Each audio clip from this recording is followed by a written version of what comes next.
Chapter 1. Don't Try. The eccentric writer Charles Bukowski was an alcoholic, a womanizer, and also a poet.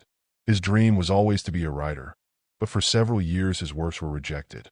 This rejection eventually pushed him into alcoholism. When he turned 50 years old, a small publishing house took an interest in his works. Bukowski wrote his first novel in 3 weeks. It was called Post Office. His success and fame was a surprise to all who knew him. As the author explained, Bukowski's life embodies the American dream. But the truth was that despite his success, Bukowski was a loser, and he knew it. The real story of Bukowski's success was that he was comfortable with himself as a failure. Bukowski didn't give a fuck about success. No wonder the epitaph on his tombstone read, "Don't try." Our culture today is too obsessed with how to be happier, healthier, smarter, faster, richer, sexier, and lots more. But the problem is, all the positive self-help tips we are given always focus on what we perceive our shortcomings to already be, and then emphasizes them for us. For example, a person would stand in front of the mirror and repeat affirmations like, "I am beautiful," because the person feel as though they're not beautiful already. As Manson wrote, no truly happy person feels the need to stand in front of a mirror and recite that she's happy. She just is. This fixation on what's better only remind us over and over again of what we are not, of what we should have been but failed to be. In today's world, we are constantly drowned with several messages to give a fuck about everything, all the time. As Mason explained, the problem is that giving too many fucks is bad for your mental health. The key to a good life is not giving a fuck about everything. It's giving a fuck about only what is really important. The feedback loop from hell. As the author wrote, there's an insidious quirk to your brain that, if you let it, can drive you absolutely batty. For example, you're so worried about doing the right thing all the time that you become worried about how much you're worrying. These series of thoughts is what the author refers to as the feedback loop from hell, and we all have engaged in it from time to time. Today, people believe that having any negative experience like anxiety, fear, guilt is not okay. A good example, if you go to Facebook, everybody there is having a nice time. It seems we are the only one experiencing negative emotions. The feedback loop from hell has become a borderline epidemic, making many of us overly stressed, overly neurotic, and overly self-loathing. This is why not giving a fuck is important. By not giving a fuck that you feel bad, you short-circuit the feedback loop from hell. You say to yourself, "I feel like shit, but who gives a fuck?" And then you stop hating yourself for feeling so bad. There's something really wrong with how everybody is trying so hard to be happy all the time. As Manson explained, wanting positive experience is a negative experience. Accepting negative experience is a positive experience. It's what the philosopher Alan Watts used to refer to as the backwards law. The idea that the more you pursue feeling better all the time, the less satisfied you become, as pursuing something only reinforces the fact that you lack it in the first place. What's interesting about the backwards law is that it's called backwards for a reason. Not giving a fuck works in reverse. If pursuing the positive is a negative, then pursuing the negative generates the positive. Suffering through your fears and anxieties is what allows you to build courage and perseverance. The avoidance of suffering is a form of suffering. The avoidance of struggle is a struggle. The denial of failure is a failure. Pain is an inextricable thread in the fabric of life. To try to avoid pain is to give too many fucks about pain. In contrast, if you're able to not give a fuck about the pain, you become unstoppable.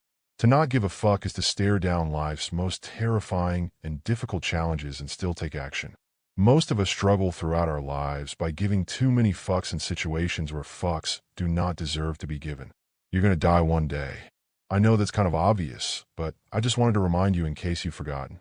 The short amount of time you have to be alive, you have a limited amount of fucks to give. As the author explained, there is a subtle art to not giving a fuck. It's simply learning how to focus and prioritize your thoughts effectively, how to pick and choose what matters to you, and what does not matter to you based on finely honed personal values. Not giving a fuck doesn't mean being unemotional about everything in life. A person who finds no emotion or meaning in anything is a psychopath. So, what does not giving a fuck mean? 1. Not giving a fuck does not mean being indifferent. It means being comfortable with being different. The truth is there's no such thing as not giving a fuck. You must give a fuck about something. It's part of our biology to always care about something, and therefore to always give a fuck. The question then is, what do we give a fuck about? What are we choosing to give a fuck about? 2. To not give a fuck about adversity, you must first give a fuck about something more important than adversity. Finding something meaningful in your life is perhaps the most productive use of your time and energy. Because if you don't find that meaningful something, your fucks will be given to meaningless and frivolous causes. 3. Whether you realize it or not, you are always choosing what to give a fuck about. This is something called maturity.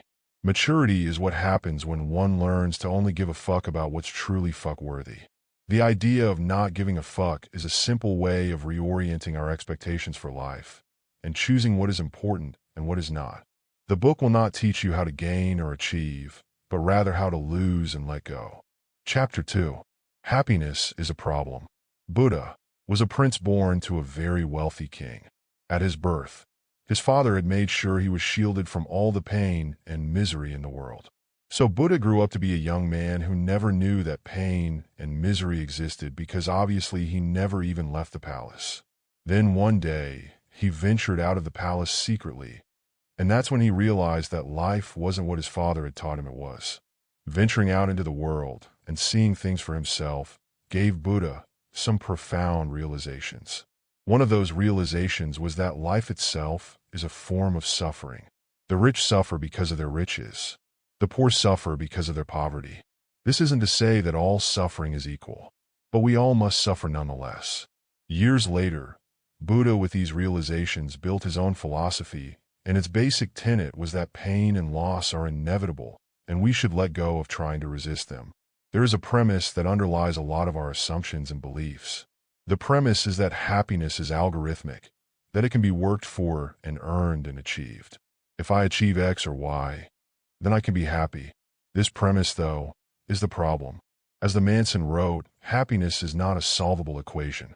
Dissatisfaction is vital and also a necessary component to creating consistent happiness. The misadventures of Disappointment Panda. If I could invent a superhero, I would invent one called Disappointment Panda. His superpower would be to tell people harsh truths about themselves that they needed to hear but didn't want to accept.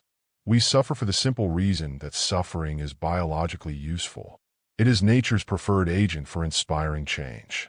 We are wired to become dissatisfied with whatever we have and satisfied by only what we do not have. This constant dissatisfaction has kept our species fighting and striving, building and conquering for years. As the author explained, our own pain and misery aren't a bug of human evolution. They're a feature.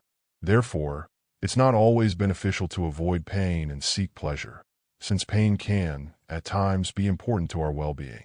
In some cases, experiencing emotional or psychological pain can be healthy or necessary. And this is what's so dangerous about a society that coddles itself more and more from the inevitable discomforts of life. We lose the benefits of experiencing healthy doses of pain, a loss that disconnects us from the reality of the world around us. You may be excited at the thought of a problem-free life, but here on Earth the problems never cease. Life is essentially an endless series of problems. The solution to one problem is merely the creation of the next one. This is why you shouldn't hope for a life without problems. Instead, hope for a life full of good problems. Happiness comes from solving problems. Problems are a constant in life. Problems never stop. They merely get exchanged and are upgraded. Happiness comes from solving problems. If you're avoiding your problems, then you're going to make yourself miserable.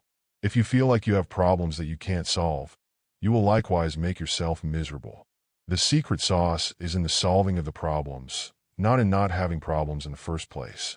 True happiness occurs only when you find the problems you enjoy having and enjoy solving. Whatever your problems are, the concept is the same. Solve problems. Be happy. Many people fuck things up in at least one of two ways. 1. Denial. Some people deny that their problems exist in the first place. And because they deny reality, they must constantly delude or distract themselves from reality. This may make them feel good in the short term, but it leads to a life of insecurity, neuroticism, and emotional repression. 2. Victim mentality. Some choose to believe that there is nothing they can do to solve their problems, even when they in fact could. Victims seek to blame others for their problems or blame outside circumstances. This may make them feel better in the short term, but it leads to a life of anger, helplessness, and despair. Forms of blame and denial give us a quick high, and highs also generate addiction. The more you rely on them to feel better about your underlying problems, the more you will seek them out. Emotions are overrated. Emotions are simply biological signals designed to nudge you in the direction of beneficial change. Negative emotions are a call to action. When you feel them, it's because you're supposed to do something. Positive emotions, on the other hand, are rewards for taking the proper action. When you feel them, life seems simple and there is nothing else to do but enjoy it. Emotions are merely suggestions that our neurobiology give us, not commandments. Therefore, we shouldn't always trust our own emotions. We should make a habit of questioning them. Many people are taught to repress their emotions for various reasons, particularly negative emotions. But then there are also those people who over-identify with their emotions. Decision-making based on emotional intuition, without the aid of reason to keep it in line, pretty much always sucks. An obsession and over-investment in emotion will fail us because emotions never last.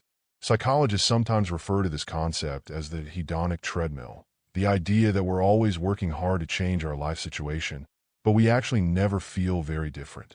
This is why our problems are recursive and unavoidable. The person you marry is the person you fight with. The house you buy is the house you repair. Everything comes with an inherent sacrifice. Whatever makes us feel good will also inevitably make us feel bad. Choose your struggle. An interesting question we should all learn to ask in life is, what pain do I want in my life? What am I willing to struggle for? Because that seems to be a greater determinant of how your life will turn out. Because happiness requires struggle. It grows from problems. Joy doesn't just sprout out of the ground like daisies. Lifelong fulfillment and meaning have to be earned through the choosing and managing of our struggles. Many people want all the positive things in life, but don't want any of the struggle. But struggles are part of the game of life. As the author explained, you can't win if you don't play. What determines your success isn't, what do you want to enjoy? The relevant question is, what pain do you want to sustain? You have to choose something. You can't have a pain-free life. It can't all be roses all the time. What is the pain that you want to sustain? That's the hard question that matters. The question that will actually get you ahead. Who you are is defined by what you're willing to struggle for. This is not another admonishment of no pain, no gain. It is the most simple and basic component of life. Your struggles determine your successes. As Manson wrote, our problems birth our happiness, along with slightly better, slightly upgraded problems. Chapter 3. You are not special. The author told the story of Jimmy, who always had various business ventures going. Jimmy was all positivity all the time, always pushing himself. The catch was that Jimmy was also a total deadbeat, all talk and no walk. For years he was living off girlfriends and distant relatives. And the most messed up part was that Jimmy felt good about it. He was delusional in his bullshit. He saw people who laughed at him as missing the opportunity of their lives. Sometime in the 1960s, developing high self-esteem became very popular as psychologists preached the benefits of having a high self-esteem. Many researchers and policy makers at the time came to believe that raising a population's self-esteem could lead to some tangible social benefits. As a result, beginning in the next decade, the 1970s, self-esteem practices began to be taught to parents, emphasized by therapists, politicians, and teachers, and instituted into educational policy. But years later we found out it wasn't all we thought it to be. It turns out that merely feeling good about yourself doesn't really mean anything unless you have a good reason to feel good about yourself. It turns out that teaching people to believe they're exceptional and to feel good about themselves no matter what doesn't lead to anything tangible. The problem with the self-esteem movement is that it measured self-esteem by how positively people felt about themselves. But a true and accurate measurement of one's self-worth is how people feel about the negative aspects of themselves. If a person like Jimmy feels absolutely great 99.9% of the time, despite his life falling apart around him, then how can that be a valid metric for a successful and happy life? Jimmy is entitled. That is, he feels as though he deserves good things without actually working for them. People who feel entitled view every event in their life as either an affirmation of, or a threat to, their own greatness. If something good happens to them, it's because of something they accomplished. If something bad happens to them, it's because somebody is jealous and trying to bring them down. The true measurement of self-worth is not how you feel about your positive experiences, but rather how you feel about your negative experiences. A person who actually has a high self-worth is able to look at the negative parts of his character frankly. But entitled people, because they are incapable of acknowledging their own problems, are incapable of improving their lives in any meaningful way. They are left chasing high after high and accumulate greater and greater levels of denial. Eventually, reality must hit, and the underlying problems will surface. It's just a question of when and how painful it will be. Things fall apart. Sometimes when we experience real traumatic shit, we begin to unconsciously feel as though we have problems that we're incapable of ever solving. And this assumed inability to solve our problems causes us to feel miserable and helpless. But it also causes something else to happen. If we have problems that are unsolvable, our unconscious figures that we're either uniquely special or uniquely defective in some way, that we're somehow unlike everyone else, and that the rules must be different for us. Put simply, we become entitled. This entitlement plays out in one of two ways. 1. I'm awesome and the rest of you all suck, so I deserve special treatment. 2. I suck and the rest of you are all awesome, so I deserve special treatment. Opposite mindset on the outside, but same on the inside. Entitled people flip back and forth between the two. Either they're on top of the world or the world is on top of them, depending on the day of the week or how they are feeling at that moment. Most people correctly identify a person like Jimmy as a narcissist. That's because he's pretty blatant in his delusional high self-regard. What most people don't correctly identify as entitlement are those people who perpetually feel as though they're inferior and unworthy of the world. Because constantly victimizing yourself requires just as much selfishness as the opposite. It takes just as much energy and delusional self-aggrandizement to maintain the belief that one has insurmountable problems as that one has no problems at all. The truth is that there's no such thing as a personal problem. If you got a problem, chances are millions of other people have experienced it. This doesn't minimize the problem or mean that it shouldn't hurt. It just means that you're not special. Often, it's this realization that you and your problems are actually not privileged in their severity or pain that is the first and most important step toward solving them. The tyranny of exceptionalism. Most of us are pretty average at most things we do. That's just the nature of life. To become truly great at something, you have to dedicate a lot of time to it. We're all pretty average people, but it's the extremes that get all of the publicity. All day, we are flooded with the truly extraordinary, the best of the best, the worst of the worst, because in the media business, that's what gets attention. This flood of extreme information has conditioned us to believe that exceptionalism is the new normal. And because we're all quite average most of the time, the deluge of exceptional information drives us to feel pretty damn insecure and desperate because clearly we are now not good enough. Technology has solved old economic problems by giving us new psychological problems. The internet has not just open-sourced information. It has also open-sourced insecurity, self-doubt, and shame. Today we all believe that we are all destined to do something extraordinary. We all deserve greatness. Here's something interesting. If everyone were extraordinary, then by definition, no one would be extraordinary. Being average has become the new standard of failure. After all, we are all meant to be extraordinary. A lot of people are afraid to accept mediocrity because they believe that if they accept it, they'll never achieve anything, never improve, and that their life won't matter. This sort of thinking is dangerous. Once you accept the premise that a life is worthwhile only if it is truly great, then you basically accept the fact that most of the human population, including yourself, sucks and is worthless. And this mindset can quickly turn dangerous to both yourself and others. The rare people who do become truly great at something do so not because they believe they're exceptional. They become amazing because they're obsessed with improvement. And that obsession with improvement stems from an unerring belief that they are, in fact, not that great at all. It's what the author calls anti-entitlement. The ticket to emotional health, like that to physical health, comes from accepting the bland and mundane truths of life. Truths such as, The vast majority of your life will be boring and not noteworthy, and that's okay. If you decide to accept and live with this truth, your body will wake up feeling more potent and more alive. That constant pressure to be something amazing, to be the next big thing, will be lifted off your back. The stress and anxiety of always feeling inadequate and constantly needing to prove yourself will reduce. The acceptance of your own mundane existence will free you to accomplish what you truly wish to accomplish, without judgment or lofty expectations. Chapter 4. The Value of Suffering. Onoda was a Japanese soldier who refused to stop fighting even after the Second World War had ended in 1945. Onoda spent over 2 decades hidden in the forests in the Philippines without giving up despite all attempts to reach out to him and let him know that the war was over. He was eventually found by a young man who went into the forest to find him. When Suzuki found Onoda, he asked him why he had stayed and continued to fight. Onoda said he had been given the order to never surrender, so he stayed.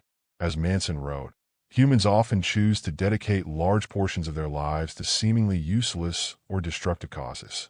On the surface, these causes make no sense.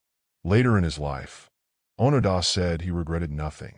He claimed that he was proud of his choices.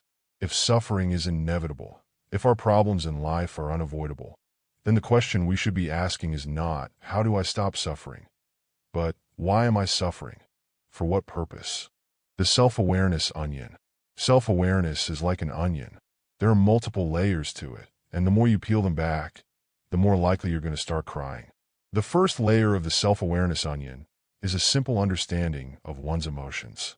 The problem is there are many people who suck at even this most basic level of self-awareness. We all have emotional blind spots. Often they have to do with the emotions that we were taught were inappropriate growing up. It takes years of practice and effort to get good at identifying blind spots in ourselves, and then expressing the affected emotions appropriately. The second layer of the self-awareness onion is the ability to ask why we feel certain emotions. These why questions are difficult and often take months or even years to answer consistently and accurately. These questions are important because they illuminate what we consider success or failure. This questioning helps us understand the root cause of the emotions that often overwhelm us. The third layer is our personal values. Why do I consider this to be success or failure? This level is usually the most difficult to reach but very important to our growth. This is because our values determine the nature of our problems, and the nature of our problems determines the quality of our lives. If what we value is unhelpful, everything based upon those values, the thoughts, the emotions, the day-to-day feelings, will all be wrong. Everything we think and feel about a situation ultimately comes back to how valuable we perceive it to be. Most self-help gurus ignore this deeper level of self-awareness a lot of the time. Much of the advice out there operates at a shallow level of simply trying to make people feel good in the short term, while the real long-term problems never get solved. Honest self-questioning is difficult. It requires asking yourself simple questions that are uncomfortable to answer. What is objectively true about your situation is not as important as how you come to see the situation, how you choose to measure it and value it. Problems may be inevitable, but the meaning of each problem is not. We get to control what our problems mean based on how we choose to think about them, the standard by which we choose to measure them. That's why values are very important. Rock star problems. A young guitarist named Dave Mustaine was kicked out of his band in the worst possible way in 1983. With that anger of being rejected from his band, he went ahead and formed the legendary heavy metal band Megadeth. Megadeth would go on to sell over 25 million albums and tour the world many times over. The band he was kicked out of was Metallica, which has sold over 180 million albums worldwide. In a rare interview in 2003, Mustaine admitted that he couldn't help but still consider himself a failure. Despite all that he had accomplished, in his mind, he would always be the guy who got kicked out of Metallica. As Manson wrote, as humans we instinctually measure ourselves against others and vie for status. The question is not whether we evaluate ourselves against others. The question is by what standard do we measure ourselves? Our values determine the metrics by which we measure ourselves and everyone else. Mustaine's metric of being better than Metallica likely helped him launch an incredibly successful music career. But that same metric later tortured him in spite of his success. If you want to change how you see your problems, you have to change what you value and how you measure failure and success. In contrast, Best was a drummer for the Beatles, the band that included John Lennon. He was thrown out of the band just before the band blew up. Best fell into a deep depression as a result. In an interview in 1994, Best said, "I'm happier than I would have been with the Beatles." Best explained that the circumstances of his getting kicked out of the Beatles ultimately led him to meet his wife. His marriage led him to having children. His values changed. He began to measure his life differently. Fame and glory would have been nice, but he decided that what he already had was more important. A big and loving family, a stable marriage, a simple life. He even still got to play drums, toured Europe, and recorded albums well into the 2000s. So what was really lost? Just a lot of attention, whereas what was gained meant so much more to him. These two stories suggest that some values and metrics are better than others. Some lead to good problems that are easily and regularly solved. Others lead to bad problems that are not easily and regularly solved. Shitty values. There are some of values that create really poor problems for people, problems that can hardly be solved. 1. Pleasure. Pleasure is great, but it's a horrible value to prioritize your life around. Pleasure is the most superficial form of life satisfaction, and therefore the easiest to obtain and the easiest to lose. Pleasure is not the cause of happiness. Rather, it is the effect. If you get your values and metrics right, then pleasure will naturally occur as a byproduct. 2. Material success. Many people measure their self-worth based on how much money they make or what kind of car they drive. This metric is shallow to use in measuring your life. 3. Always being right. As humans, we're wrong constantly. So if your metric for life success is to be right always, you're going to have a difficult time rationalizing all of the bullshit to yourself. 4. Staying positive. Then there are those who measure their lives by the ability to be positive about everything. The problem is, constant positivity is a form of avoidance, not a valid solution to life's problems. When we force ourselves to stay positive at all times, we deny the existence of our life's problems. And when we deny our problems, we rob ourselves of the chance to solve them and generate happiness. Defining good and bad values. Good values are: 1. Reality-based. 2. Socially constructive. 3. Immediate and controllable. Bad values are: 1. Superstitious. 2. Socially destructive. 3. Not immediate or controllable. Honesty is a good value because it's something you have complete control over. It reflects reality and it benefits others. Popularity, on the other hand, is a bad value because much of what leads to being popular will be out of your control. Second, the value or metric isn't based on reality. You may feel popular or unpopular, when in fact you have no idea what anybody else really thinks about you. Good and healthy values are achieved internally. Something like creativity or humility can be experienced right now. Bad values are generally reliant on external events, flying in a private jet, being told you're right all the time. When we have poor values, what we are doing is essentially giving fucks about the things that don't matter. When we choose better values, we are able to divert our fucks to something better.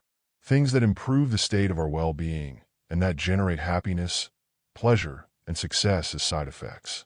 The rest of the book is dedicated to 5 counterintuitive values that the author believes are the most beneficial values one can adopt.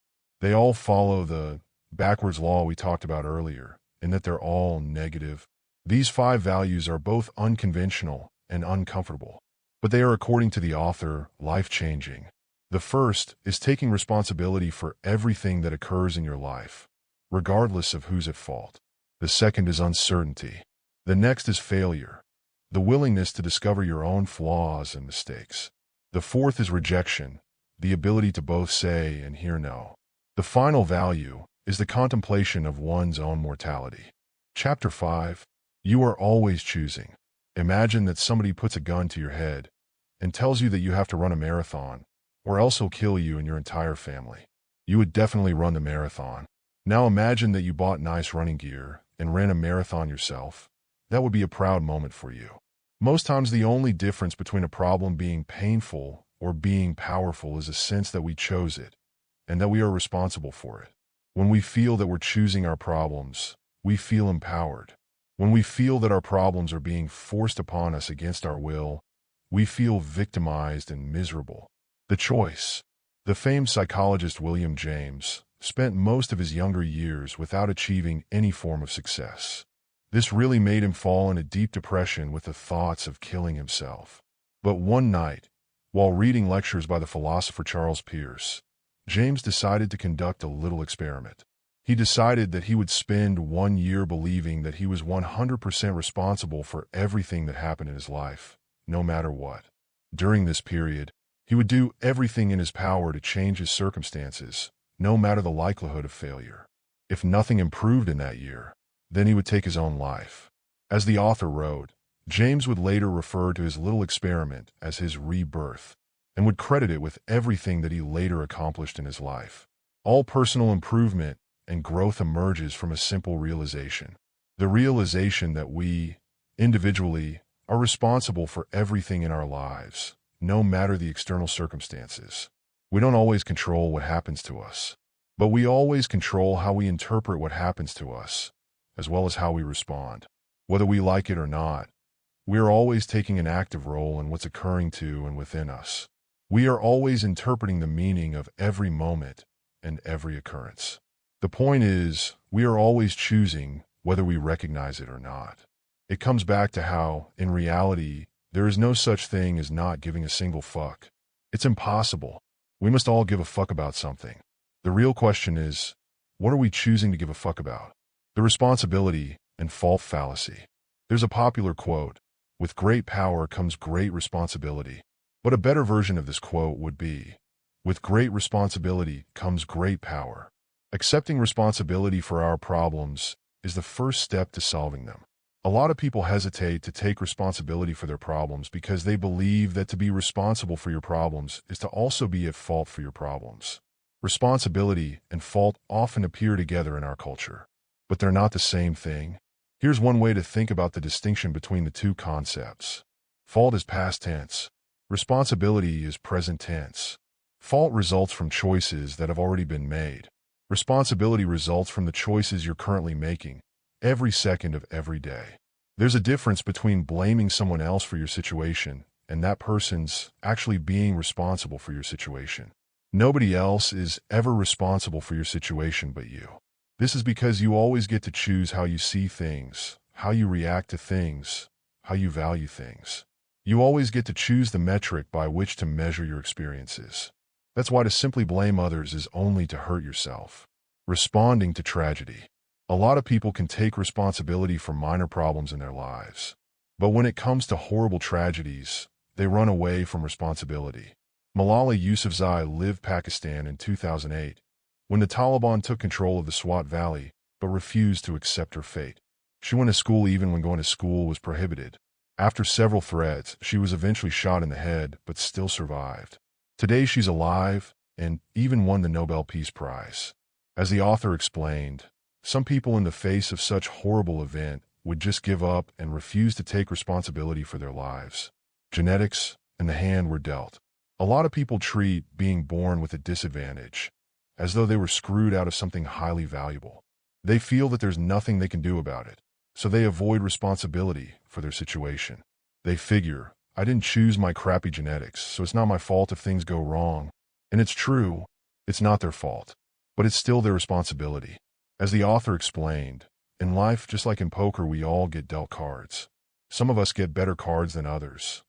While it's easy to get hung up on our cards and feel we got screwed over, the real game lies in the choices we make with those cards, the risks we decide to take, and the consequences we choose to live with. Victimhood chic. The responsibility and fault fallacy allows people to pass off the responsibility for solving their problems to others. This ability to alleviate responsibility through blame gives people a temporary high and a feeling of moral righteousness. People get addicted to feeling offended all the time because it gives them a high. Being self-righteous and morally superior feels good. We should prioritize values of being honest, fostering transparency, and welcoming doubts over the values of being right, feeling good, and getting revenge. There is no how. You are already choosing, in every moment of every day, what to give a fuck about. So change is as simple as choosing to give a fuck about something else. It's simple but really, really hard. The author outlined some of these side effects. You're going to feel uncertain. Next, you'll feel like a failure. You've spent half your life measuring yourself by that old value. So when you change your metrics and stop behaving in the same way, you'll fail to meet that old, trusted metric and thus immediately feel like some sort of fraud or nobody. As Manson explains, this is also normal and also uncomfortable. And certainly you will weather rejections. Many of the relationships in your life were built around the values you've been keeping. So the moment you change those values, those relationships might come crashing down. These are necessary, though painful, side effects of choosing to place your fucks elsewhere, in a place far more important and more worthy of your energies. Chapter 6. You're wrong about everything, but so am I. Hundreds of years ago, doctors believed that slicing a person's arm open could cure disease. Women believed that rubbing dog urine on their face had anti-aging benefits. They were all wrong.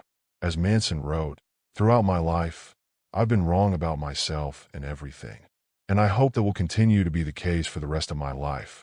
When we learn something new, we don't go from wrong to right. Rather, we go from wrong to slightly less wrong. And when we learn something additional, we go from slightly less wrong to slightly less wrong than that, and then to even less wrong than that, and so on. We are always in the process of approaching truth and perfection without actually ever reaching truth or perfection.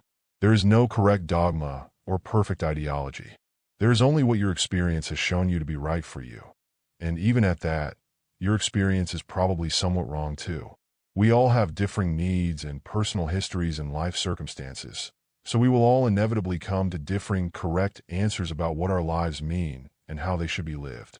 Many people become so obsessed with being right about their life that they never end up actually living it. Manson advises that instead of looking to be right all the time, we should be looking for how we're wrong all the time. Because we are. This is because being wrong opens us up to the possibility of change. We don't actually know what a positive or negative experience is. Some of the most difficult and stressful moments of our lives also end up being the most formative and motivating. Some of the best and most gratifying experiences of our lives are also the most distracting and demotivating. Don't trust your conception of positive and negative experiences. All that we know for certain is what hurts in the moment and what doesn't. And that's not worth much. Architects of our own beliefs. There was an experiment carried out years ago where some psychologists put people in a room and asked them to push some buttons. They tell them that if they do something specific that they have to figure out, a light will flash on indicating that they've won a point. Within 10 to 15 minutes, each person has figured out the specific sequence of behaviors required to gain more points. But the funny part is that the points really are random. There's no sequence. There's no pattern. The point of the experiment is to show how quickly the human mind is capable of coming up with and believing in a bunch of bullshit that isn't real. Our brains are meaning machines. What we understand as meaning is generated by the associations our brain makes between two or more experiences. Our minds are constantly generating associations to help us understand and control the environment around us. But there are two problems. First, the brain is imperfect. We mistake things we see and hear. We forget things or misinterpret events quite easily. Second, once we create meaning for ourselves, our brains are designed to hold on to that meaning. We are biased toward the meaning our mind has made, and we don't want to let go of it. Even if we see evidence that contradicts the meaning we created, we often ignore it and keep on believing anyway. The unfortunate fact is, most of what we come to know and believe is the product of the innate inaccuracies and biases present in our brains. Many or even most of our values are products of events that are not representative of the world at large, or are the result of a totally misconceived past. The result of all this? Most of our beliefs are wrong. In fact, all beliefs are wrong. Some are just less wrong than others. Be careful what you believe. In 1988, while in therapy, the journalist and feminist author Meredith Marin came to a startling realization. Her father had sexually abused her as a child. At the age of 37, she confronted her father and also told her family what had happened. Her father was highly disappointed and denied ever doing anything of such. She would later discover that she was wrong and what she experienced was a memory she invented with the help of a therapist. How our memories work is quite simple. We experience something. Then we remember it slightly differently a few days later, as if it had been whispered and misheard. Then we tell somebody about it and have to fill in a couple of the plot holes with our own embellishments to make sure everything makes sense, and we're not crazy. And then we come to believe those little filled-in mental gaps. And so we tell those the next time too. Except they're not real, so we get them a little bit wrong, but our brain functions in a horribly biased way. How so? Well, our brain is always trying to make sense of our current situation based on what we already believe and have already experienced. As a result, our brain is always biased toward what we feel to be true in that moment. So when we have a great relationship with our sister, we'll interpret most of our memories about her in a positive light. But when the relationship is bad, we'll often come to see those exact same memories differently, reinventing them in such a way as to explain our present-day anger toward her. In an effort to achieve coherence, our mind will sometimes invent false memories. By linking our present experiences with an imagined past, our mind allows us to maintain whatever meaning we already established. There's a lot of conventional wisdom out there telling you to trust yourself, to go with your gut, and all sorts of other pleasant-sounding cliches. But perhaps the answer is to trust yourself less. After all, if our hearts and minds are so unreliable, maybe we should be questioning our own intentions and motivations more. This may sound scary and self-destructive, but it's actually quite the opposite. It's not only the safer option, but it's liberating as well. The dangers of pure certainty. Here he told the story of Erin, a woman who believed that he, the author, was destined to be her husband, and they were meant to end up together. The problem is, Erin is a self-improvement junkie. She visualizes and takes action. She's relentlessly positive. Yet her values are so fucked that none of this matters. The fact that she does everything right doesn't make her right. In the mid-1990s, psychologist Roy Baumeister began researching the concept of evil. Basically, he looked at people who do bad things and at why they do them. One of Baumeister's first mind-blowing findings was that some of the worst criminals felt good about themselves. They weren't doing evil because they had low self-esteem. It was this feeling good about themselves in spite of the reality around them that gave them the sense of justification for hurting others. Evil people never believe that they are evil. Rather, they believe that everyone else is evil. Many people have an unshakable certainty in their ability at their job or in the amount of salary they should be making. But that certainty makes them feel worse, not better.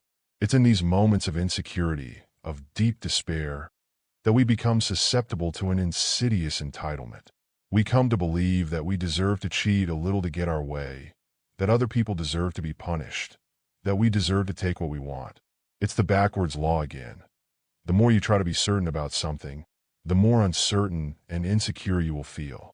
But the converse is true as well. The more you embrace being uncertain and not knowing, the more comfortable you will feel in knowing what you don't know. Uncertainty removes our judgments of others. It preempts the unnecessary stereotyping and biases that we otherwise feel. Uncertainty also relieves us of our judgment of ourselves. We don't know if we're lovable or not. We don't know how attractive we are. We don't know how successful we could potentially become. The only way to achieve these things is to remain uncertain of them and be open to finding them out through experience. As Manson emphasized, uncertainty is the root of all progress and all growth. This openness to being wrong must exist for any real change or growth to take place. Manson's law of avoidance. The more something threatens your identity, the more you will avoid it. That means the more something threatens to change how you view yourself, the more you will avoid ever getting around to doing it. There's a certain comfort that comes with knowing how you fit in the world. Anything that shakes up that comfort is inherently scary. We all have values for ourselves. We protect these values. We try to live up to them, and we justify them and maintain them, even if we don't mean to. That's how our brain is wired. As saw earlier, we're unfairly biased toward what we already know, what we believe to be certain. For example, if you believe you're a nice guy or a lady, you'll avoid situations that could potentially contradict that belief.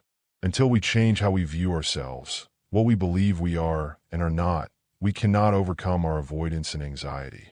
We cannot change. Kill yourself. When we let go of the stories we tell about ourselves, to ourselves, we free ourselves up to actually act and grow. I have both some good news and some bad news for you. There is little that is unique or special about your problems. That's why letting go is so liberating. There's a kind of self-absorption that comes with fear based on an irrational certainty. This is narcissism, pure and simple. You feel as though your problems deserve to be treated differently. As Manson recommends, don't be special. Don't be unique. Redefine your metrics in mundane and broad ways. Choose to measure yourself not as a rising star or an undiscovered genius. Choose to measure yourself not as some horrible victim or dismal failure. Instead, measure yourself by more mundane identities: a student, a partner, a friend, a creator. The narrower and rarer the identity you choose for yourself, the more everything will seem to threaten you. For that reason, define yourself in the simplest and most ordinary ways possible. This means giving up your sense of entitlement and your belief that you're somehow owed something by this world. Like a junkie giving up the needle, you're going to go through withdrawal when you start giving these things up. But you'll come out the other side so much better. How to be a little less certain of yourself. Here are some questions that will help you breed a little more uncertainty in your life. 1. What if I'm wrong? As a general rule, we're all the world's worst observers of ourselves. The only way to figure things out is by consistently questioning how wrong we might be about ourselves. 2. What would it mean if I were wrong? Many people are able to ask themselves if they're wrong, but few are able to go the extra step and admit what it would mean if they were wrong. Being able to look at and evaluate different values without necessarily adopting them is perhaps the central skill required in changing one's own life in a meaningful way. 3. Would being wrong create a better or a worse problem than my current problem for both myself and others?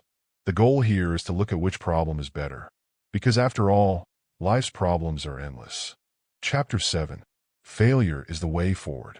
The author explained that he was very fortunate when he started out in life, and not in the way that you might imagine it to be. He graduated college in 2007, just in time for the financial collapse and Great Recession. He spent months living on a friend's couch, stringing together odd jobs. As he wrote, "I say I was fortunate because I entered the adult world already a failure. I started out at rock bottom.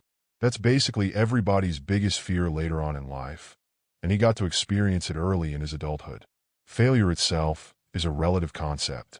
He explained that he grew up in a wealthy family where money was more often used to avoid problems than solve them. This taught him at an early age that making money, by itself, was a lousy metric for himself. You could make plenty of money and be miserable, just as you could be broke and be pretty happy. Therefore, why use money as a means to measure one's self-worth? Instead, his value was something else. It was freedom, autonomy. The idea of being an entrepreneur had always appealed to him because he hated being told what to do and preferred to do things his way. The idea of working on the internet appealed to him because he could do it from anywhere and work whenever he wanted. He asked himself a simple question: would I rather make decent money and work a job I hated, or play an internet entrepreneur and be broke for a while? The answer was immediate and clear for him: the latter. As he wrote, "With this value, to not pursue my own projects became the failure, not a lack of money." The failure and success paradox. When Pablo Picasso was an old man, he was sitting in a cafe in Spain, drawing on a used napkin. He was nonchalant about the whole thing, drawing whatever amused him in that moment. Some woman sitting near him was looking on in awe. After a few moments, Picasso finished his coffee and crumpled up the napkin to throw away as he left. The woman stopped him. "Wait," she said. "Can I have that napkin you were just drawing on? I'll pay you for it." "Sure," Picasso replied. $20,000. The woman was shocked. "What? It took you like 2 minutes to draw that?" "No, ma'am," Picasso said. "It took me over 60 years to draw this." He stuffed the napkin in his pocket and walked out of the cafe. Improvement at anything is usually based on thousands of tiny failures. This is why the magnitude of your success will be based on how many times you failed at something. If someone is better than you at something, then it's likely because she has failed at it more than you have. If someone is worse than you, it's likely because he hasn't been through all of the painful learning experiences you have. Little children are usually not afraid to fail. Avoiding failure is something we learn at some later point in life. A lot of it comes from our education system and also from overbearing or critical parents. And then we have the mass media that constantly expose us to stellar success after success, while not showing us the thousands of hours of dull practice that were required to achieve that success. At some point, most of us reach a place where we're afraid to fail. We instinctively avoid failure and stick only to what is placed in front of us or only what we're already good at. This confines us and stifles us. But the truth is we can be truly successful only at something we're willing to fail at. If we're unwilling to fail, then we're unwilling to succeed. A lot of this fear of failure comes from having chosen shitty values. Shitty values, as we saw in Chapter 4, involve tangible external goals outside of our control. The pursuit of these goals causes great anxiety. And even if we manage to achieve them, they leave us feeling empty and lifeless, because once they're achieved, there are no more problems to solve. Better values, as we saw, are process-oriented. The reason for Picasso's success is exactly the same reason why, as an old man, he was happy to scribble drawings on a napkin alone in a cafe. His underlying value was simple and humble. His value was honest expression. And this is what made that napkin so valuable. Pain is part of the process. In the 1950s, a Polish psychologist named Kazimierz Dabrowski studied World War II survivors and how they coped with traumatic experiences in the war. As Dabrowski studied the survivors, he noticed something both surprising and amazing. A good percentage of them believed that the wartime experiences they'd suffered, although painful, had actually caused them to become better, even happier people. And they aren't alone in that reversal. For many of us, our proudest achievements come in the face of the greatest adversity. As the author explained, our pain often makes us stronger, more resilient, more grounded. Dabrowski argued that fear and anxiety and sadness are not necessarily always undesirable or unhelpful states of mind. Rather, they are often representative of the necessary pain of psychological growth. To deny that pain is to deny our own potential. Just as one must suffer physical pain to build stronger bone and muscle, one must suffer emotional pain to develop greater emotional resilience and a generally happier life. Many people, when they feel some form of pain or anger or sadness, drop everything and attend to numbing out whatever they're feeling.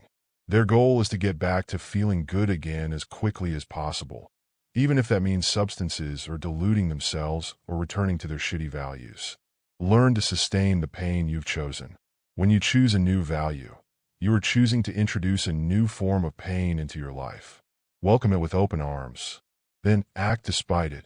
Life is about not knowing and then doing something anyway. All of life is like this. It never changes, even when you're happy. The do something principle. The author told the story of how after quitting his job in 2018 to build a business online, he couldn't make any tangible progress for several months due to inaction. But what he later discovered was that when you have something to do, don't just sit there. Do something. The answers will follow. Action isn't just the effect of motivation, it's also the cause of it. Most of us commit to action only if we feel a certain level of motivation. And we feel motivation only when we feel enough emotional inspiration. If you want to accomplish something but don't feel motivated or inspired, then you assume you're just screwed. The thing about motivation is that it's not only a three-part chain, but an endless loop. Your actions create further emotional reactions and inspirations and move on to motivate your future actions. If you lack the motivation to make an important change in your life, do something to get you in motion. This is what the author calls the do something principle. The do something principle not only helps us overcome procrastination, but it's also the process by which we adopt new values. Do something. That something can be the smallest viable action towards something else. It can be anything. And with simply doing something as your only metric for success, even failure will push you forward. Chapter 8. The importance of saying no. That author told the story of how in 2009, he gathered up all his possessions and set off for Latin America.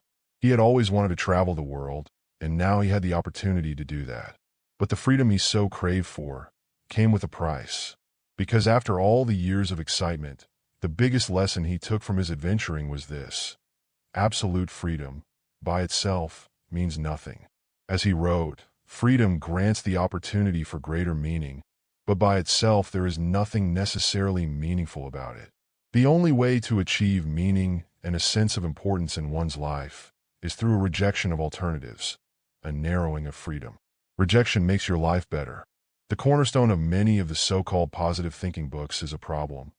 Open yourself up to opportunities, be accepting, say yes to everything and everyone, and so on. But we need to reject something. If not, we stand for nothing. If nothing is more desirable than anything else, then we are empty and our life is meaningless. To truly appreciate something, you must confine yourself to it. The act of choosing a value for yourself requires rejecting alternative values. If you choose to make your marriage the most important part of your life, that means you're choosing not to make cheating an important part of your life. The point is, we all must give a fuck about something in order to value something. And to value something, we must reject what is not that something. That rejection is an inherent and necessary part of maintaining our values, and therefore our identity. We are defined by what we choose to reject. And if we reject nothing, we essentially have no identity at all. The desire to avoid rejection at all costs, to avoid confrontation and conflict, is a deep and subtle form of entitlement. As he explained, honesty is a natural human craving. But part of having honesty in our lives is becoming comfortable with saying and hearing the word no.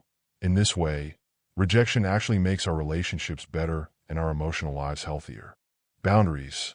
Romeo and Juliet is synonymous with romance in our culture today. Yet when you really get down to what happened in the story, these kids are absolutely crazy. It's suspected by many scholars that Shakespeare wrote Romeo and Juliet not to celebrate romance, but rather to satirize it. For most of human history, romantic love was not celebrated as it is now. Young people often married for practical economic reasons that would yield stability for both them and their families. But today, everything has changed. We assume the more dramatic the love, the better. Most elements of romantic love that we pursue, the dramatic and dizzyingly emotional displays of affection, aren't healthy, genuine displays of love. In fact, they're often just another form of entitlement playing out through people's relationships. There are healthy and unhealthy forms of love. Unhealthy love is based on two people trying to escape their problems through their emotions for each other. In other words, they're using each other as an escape. Healthy love is based on two people acknowledging and addressing their own problems with each other's support. The difference between a healthy and an unhealthy relationship comes down to two things. 1. How well each person in the relationship accepts responsibility. 2. The willingness of each person to both reject and be rejected by their partner. Anywhere there is an unhealthy or toxic relationship, there will be a poor and porous sense of responsibility on both sides, and there will be an inability to give and receive rejection. Wherever there is a healthy and loving relationship, there will be clear boundaries between the two people and their values, and there will be an open venue of giving and receiving rejection when necessary. In general, entitled people fall into one of two traps in their relationships. Either they expect other people to take responsibility for their problems, or they take on too much responsibility for other people's problems. Entitled people adopt these strategies in their relationships, as with everything, to help avoid accepting responsibility for their own problems. As a result, their relationships are fragile and fake, products of avoiding inner pain rather than embracing a genuine appreciation and adoration of their partner. The mark of an unhealthy relationship is two people who try to solve each other's problems in order to feel good about themselves. Rather, a healthy relationship is when two people solve their own problems in order to feel good about each other.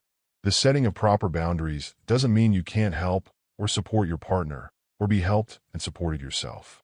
You both should support each other, but only because you choose to support and be supported, not because you feel obligated or entitled.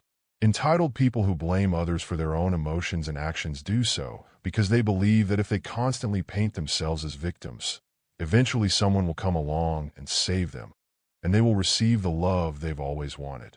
These are the yin and yang of any toxic relationship, the victim and the saver. Acts of love are valid only if they're performed without conditions or expectations. It can be difficult for people to recognize the difference between doing something out of obligation and doing it voluntarily. So here's a litmus test. Ask yourself, if I refused, how would the relationship change? Similarly, ask if my partner refused something I wanted, how would the relationship change? If the answer is that a refusal would cause a blowout of drama, then that's a bad sign for your relationship. It suggests that your relationship is conditional, based on superficial benefits received from one another, rather than on unconditional acceptance of each other. People with strong boundaries understand that a healthy relationship is not about controlling one another's emotions, but about each partner supporting the other in their individual growth and in solving their own problems. It's not about giving a fuck about everything your partner gives a fuck about. It's about giving a fuck about your partner regardless of the fucks he or she gives. How to build trust. When our highest priority is to always make ourselves feel good, or to always make our partner feel good, then nobody ends up feeling good. For a relationship to be healthy, both people must be willing and able to both say no and hear no. Without that negation, without that occasional rejection, boundaries break down and one person's problems and values come to dominate the others. Contrary to what you might think, conflict is absolutely necessary for the maintenance of a healthy relationship. If two people who are close are not able to hash out their differences openly and vocally, then the relationship is based on manipulation and misrepresentation, and it will slowly become toxic. Trust is the most important ingredient in any relationship because without trust, the relationship doesn't actually mean anything. You don't feel loved until you trust that the love being expressed toward you comes without any special conditions or baggage attached to it. This is what's so destructive about cheating. It's not about the sex. It's about the trust that has been destroyed as a result of the sex. Without trust, the relationship can no longer function. So it's either rebuild the trust or say your goodbyes. As Manson explained, if people cheat, it's because something other than the relationship is more important to them. Whatever it is, it's clear that the cheater's values are not aligned in a way to support a healthy relationship. The other factor in regaining trust after it's been broken is a track record. If someone breaks your trust, words are nice, but you then need to see a consistent track record of improved behavior. Only then can you begin trusting that the cheater's values are now aligned properly and the person really will change. Unfortunately, building a track record for trust takes time, certainly a lot more time than it takes to break trust. And during that trust-building period, things are likely to be rough. So both people in the relationship must be conscious of the struggle they're choosing to undertake. This applies to any relationship. When trust is destroyed, it can be rebuilt only if the following two steps are taken. 1. The trust breaker admits the true values that caused the breach and owns up to them. 2. The trust breaker builds a solid track record of improved behavior over time. Without the first step, there should be no attempt at reconciliation in the first place. Trust is like a china plate. If you break it too many times, it splits into even more pieces and it takes far longer to piece together again. And if you break it more and more times, eventually it shatters to the point where it's impossible to restore. Freedom through commitment. Consumer culture is very good at making us want more. Underneath all the hype and marketing is the implication that more is always better. But more is not always better. In fact, the opposite is true. We are actually often happier with less. When we're overloaded with opportunities and options, we suffer from what psychologists refer to as the paradox of choice. While investing deeply in one person or activity might deny us the breadth of experience we'd like, pursuing a breadth of experience denies us the opportunity to experience the rewards of depth of experience. When you're pursuing a wide breadth of experience, there are diminishing returns to each new adventure, each new person or thing. When you've never left your home country, the first country you visit inspires a massive perspective shift because you have such a narrow experience base to draw on. But when you've been to 20 countries, the 21st adds little. And when you've been to 50, the 51st adds even less. As the author explained, I have discovered that there is freedom and liberation in commitment. Commitment gives you freedom because you're no longer distracted by the unimportant and frivolous. Commitment gives you freedom because it hones your attention and focus, directing them toward what is most efficient at making you healthy and happy. Commitment makes decision-making easier and removes any fear of missing out. Commitment allows you to focus intently on a few highly important goals and achieve a greater degree of success than you otherwise would. In this way, The rejection of alternatives liberates us.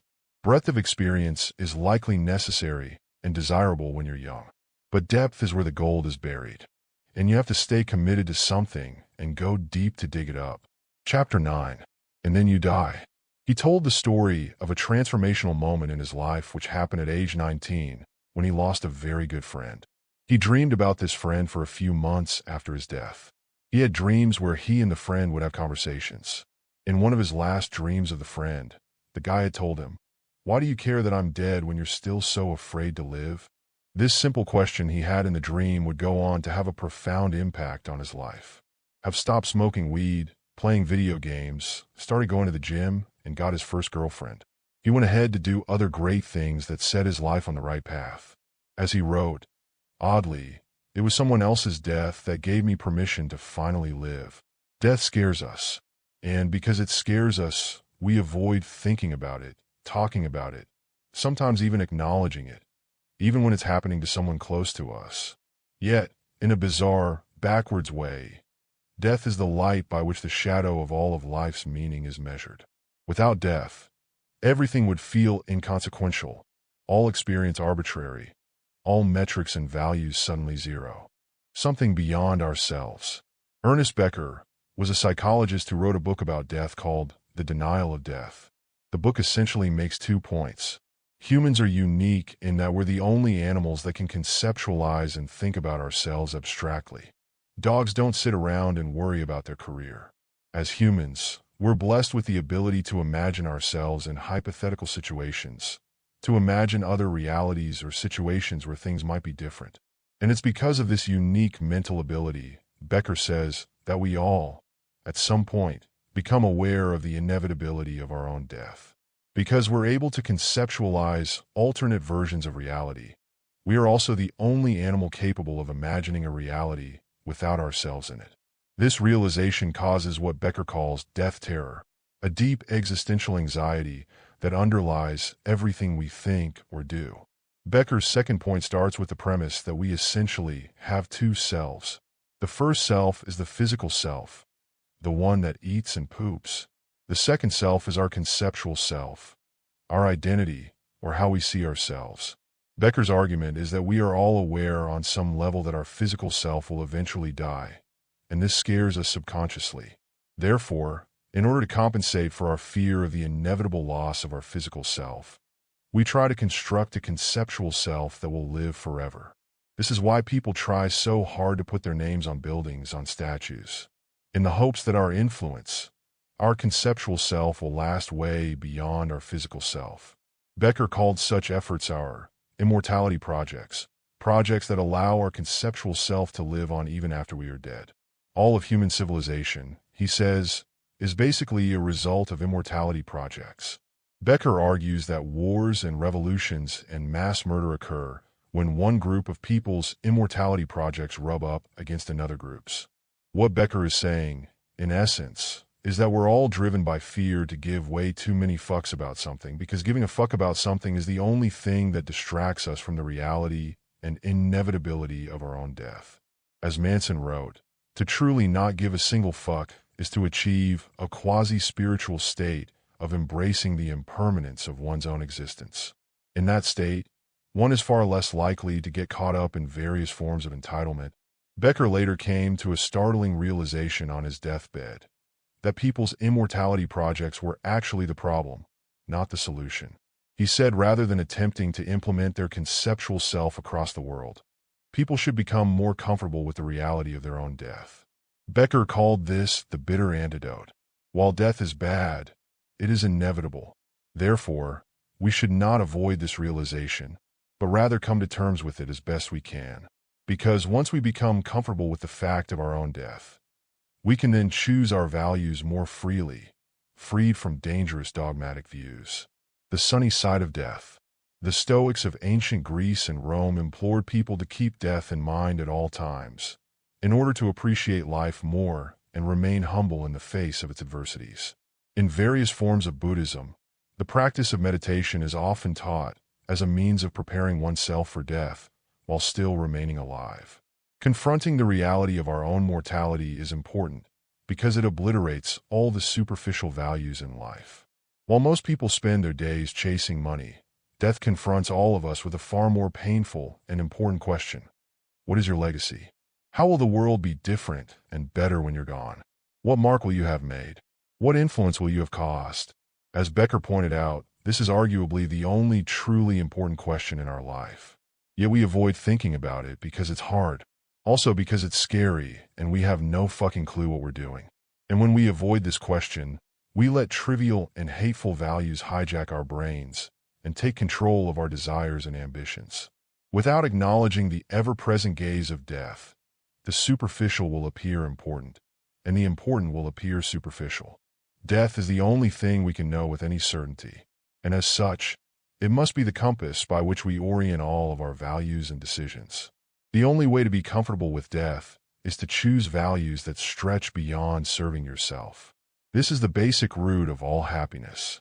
You are great already, whether you realize it or not, whether anybody else realizes it or not. And it's not because you launched an iPhone app or did something unique.